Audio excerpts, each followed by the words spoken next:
Sinistro por atropelamento em via pública, parte 3. Bem-vindos ao terceiro vídeo desta série.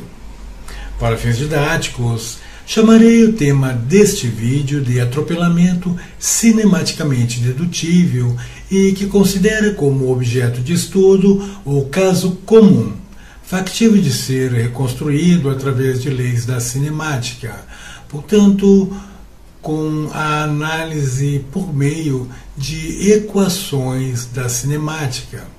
Há aquele sinistro em que o pedestre, desde o início da travessia da via, é avistado pelo condutor, que no chamado tempo de percepção-reação ou tempo reflexo, aciona os freios do veículo ao tentar evitá-lo, deixando na via marcas de pneumáticos frenados. Ou seja, o condutor do veículo, durante o processo de frenagem, não consegue evitar o atropelamento. Este é aquele sinistro que poderíamos denominar de sinistro ideal, como se um sinistro com perda fatal pudesse ser chamado de ideal, mas é de simples solução, principalmente se todas as evidências necessárias permanecem na cena do crime, até o exame final dos peritos, com a coleta de evidências e referências dimensionais, liberando em seguida a cena para a retirada da vítima ou vítimas fatais. Portanto, o sítio do atropelamento ou ponto de impacto fica definido e o veículo e a vítima imobilizados ao final da frenagem.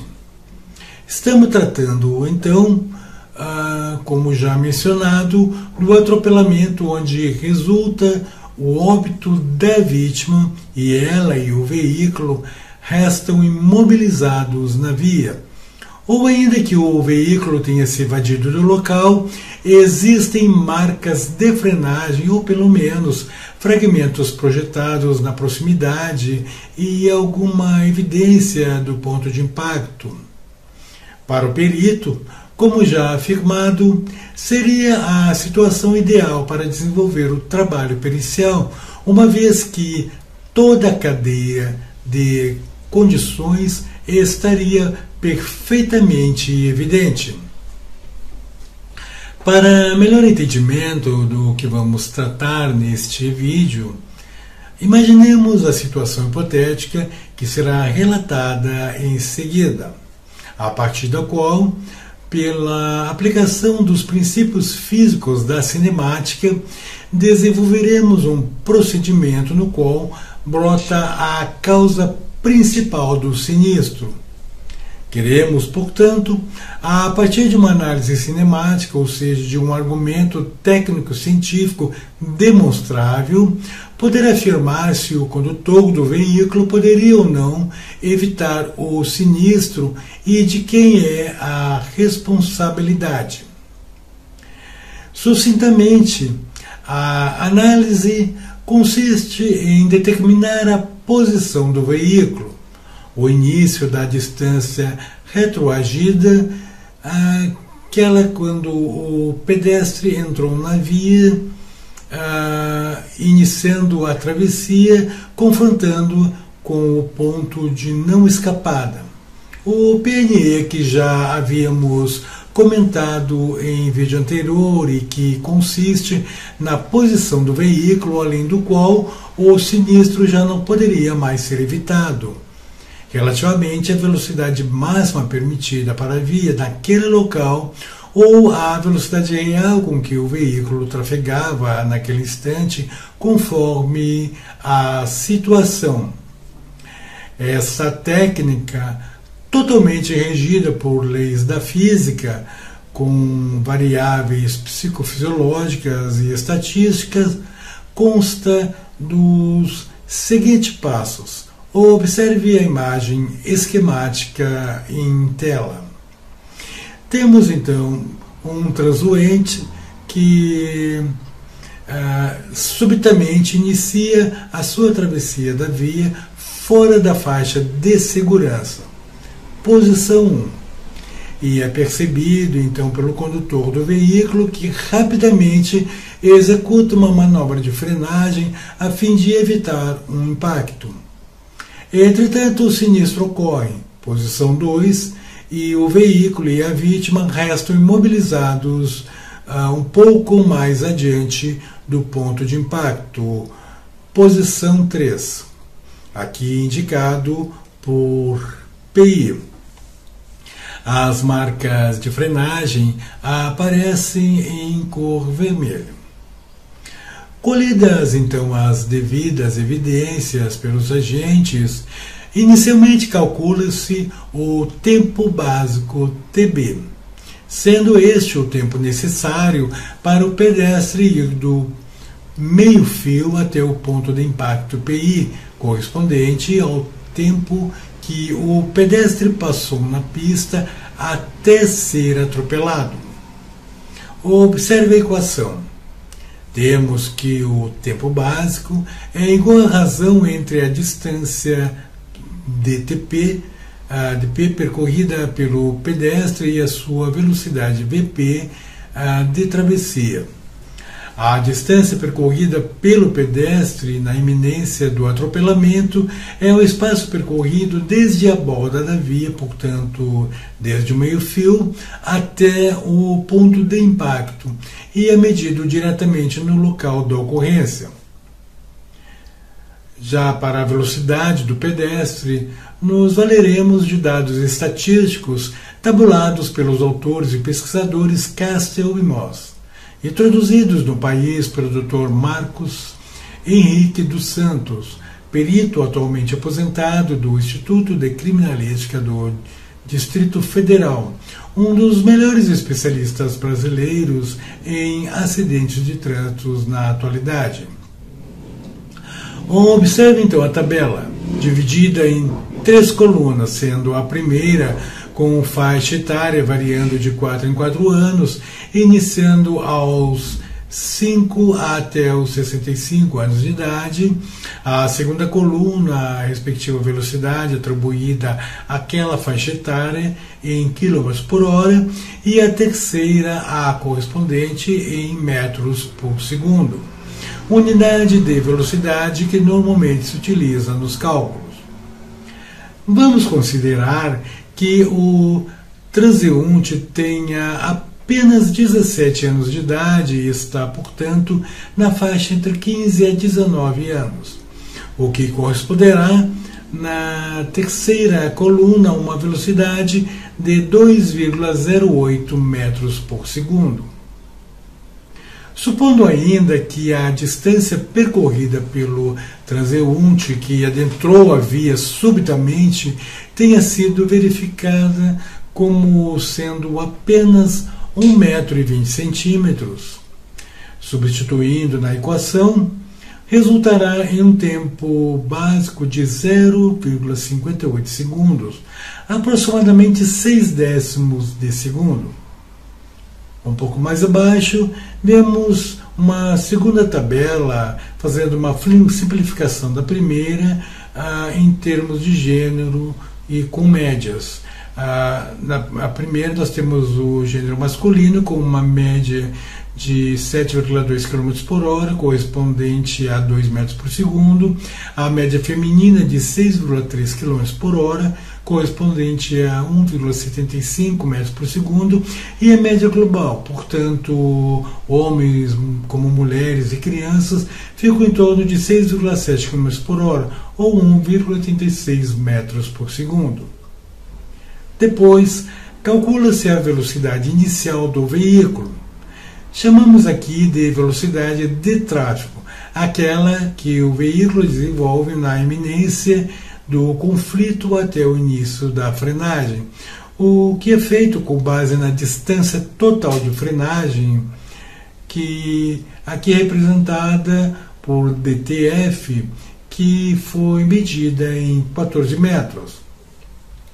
A velocidade de tráfego é então obtida pela raiz quadrada do produto de 2 vezes μ, que é o coeficiente de atrito da via, g, que é a constante da gravidade, e o DTF, que é a distância total de frenagem.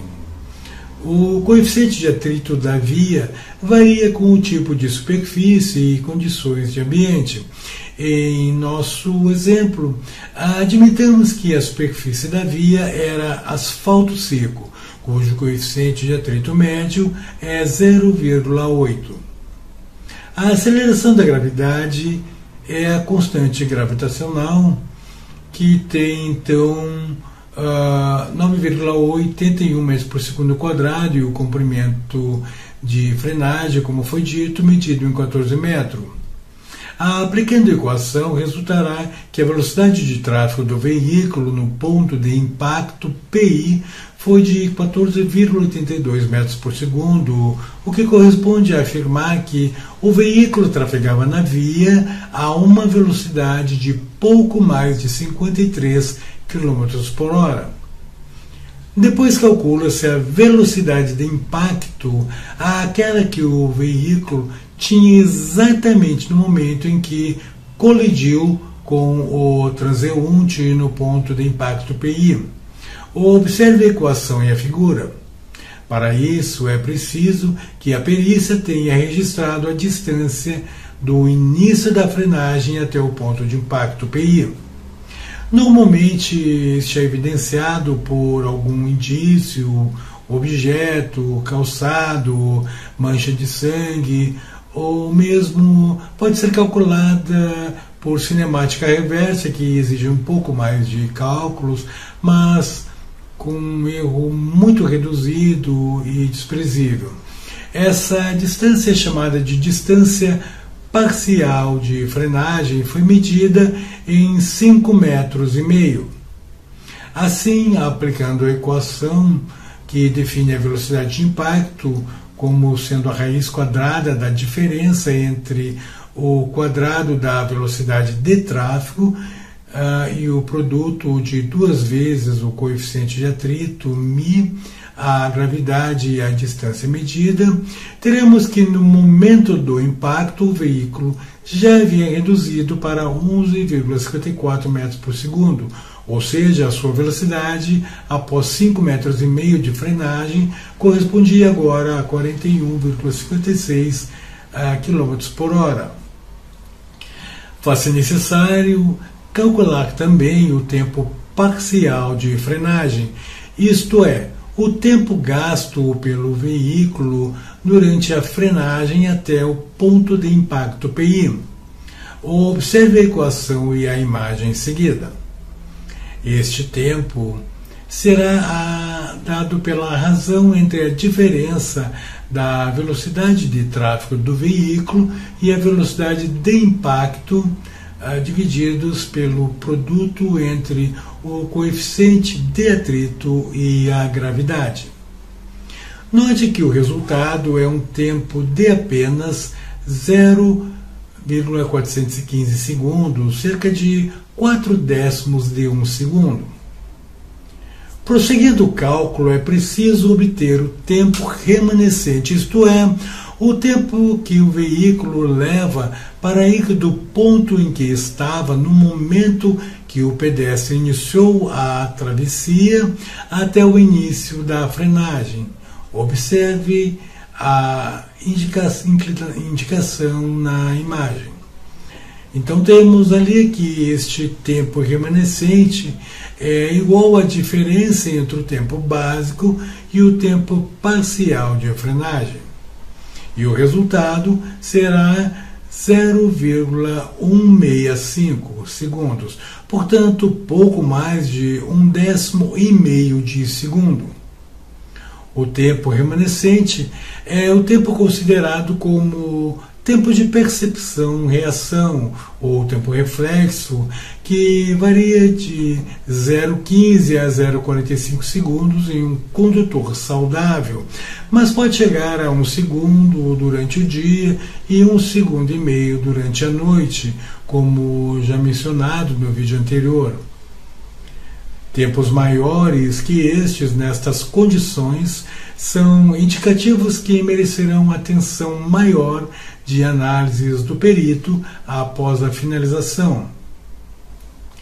Continua-se os cálculos, obtendo agora a distância remanescente, que é o espaço percorrido pelo veículo durante o tempo remanescente. Então, a distância remanescente é dada, portanto, pelo produto entre a velocidade de tráfego do veículo e o tempo remanescente, que aqui corresponderá a um resultado de 2 metros e 44 centímetros. Estamos afirmando, assim, que em cerca de 1/10 de segundo em seu tempo reflexo, o veículo percorreu quase 2,5 metros do instante que o condutor percebeu a súbita entrada do transeunte na via e os freios foram acionados. Determina-se, a partir daí, a distância retroagida. Observe a equação, a variável representada pelo dr em letra maiúscula. Essa distância corresponde ao espaço percorrido pelo veículo enquanto o pedestre se desloca na pista indo do meio-fio até o ponto de impacto, que havíamos tomado a medida como sendo 1,20 m, ou seja, a distância retroagida é a soma da distância remanescente com a distância parcial de frenagem. Observe que a distância retroagida assinala a posição do veículo à retaguarda do ponto de impacto no exato momento em que o transeunte adentra a pista. Lembrando que a distância parcial de frenagem era 5,5 metros e somando com a distância remanescente, que fora calculada em 2 metros e 44 centímetros, obteremos 7 metros e 94 centímetros percorridos do instante em que o condutor percebeu a súbita entrada do transeunte em travessia, percorrendo 1,20 metro a 2,08 metros por segundo, na sua tentativa de travessia na via até o ponto de impacto. Finaliza-se assim os cálculos físicos e determina-se o ponto de não escapada, PNE, em função da velocidade de baixa do veículo, que é a velocidade de tráfego. Para melhor visualização, vamos listar em uma tabela as variáveis calculadas. Observe. Para obtenção do ponto de não escapada, PNE, há duas equações a considerar. A primeira delas, se a velocidade de tráfego do veículo que fora calculada estava abaixo da velocidade máxima permitida para a via. Já a segunda equação, se a velocidade de tráfego era superior à velocidade máxima permitida para a via.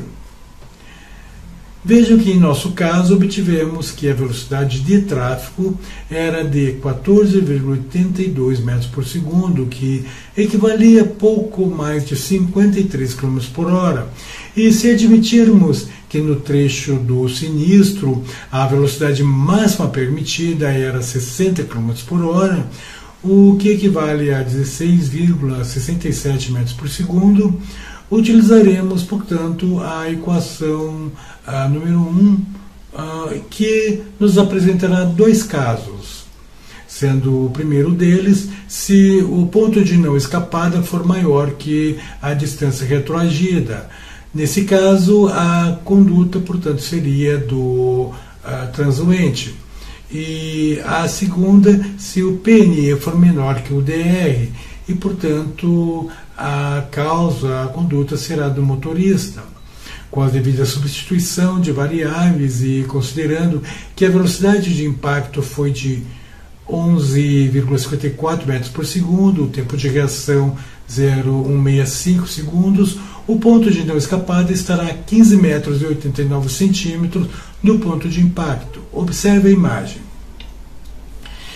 Teremos então que o ponto de não escapada PNE será maior que a distância retroagida dr, o que nos permitirá afirmar, então, com toda certeza, também que a causa terá sido a conduta do pedestre que adentrou a via subitamente, o caso número 1.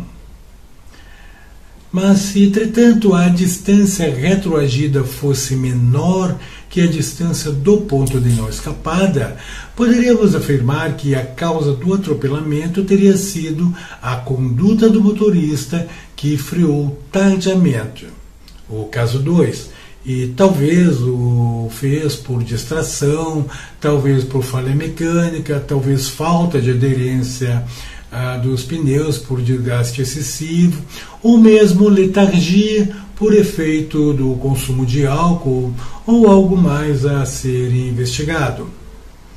Já uma outra situação ocorrerá quando a velocidade de tráfego for maior que a velocidade máxima permitida para a via, ou seja, se o veículo estivesse acima dos 60 km por hora, por exemplo, 70, 80 km por hora, precisamos então calcular o ponto de não escapada em função desta velocidade, utilizando a equação número 2.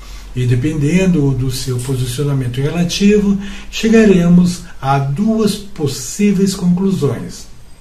A primeira delas, representados pela situação A, é aquela em que, se o ponto de não escapada para a velocidade máxima permitida estiver a distância menor que a distância retroagida, medida a partir do ponto de impacto, poderemos assim afirmar que a causa do atropelamento foi, sem dúvida nenhuma, o excesso de velocidades.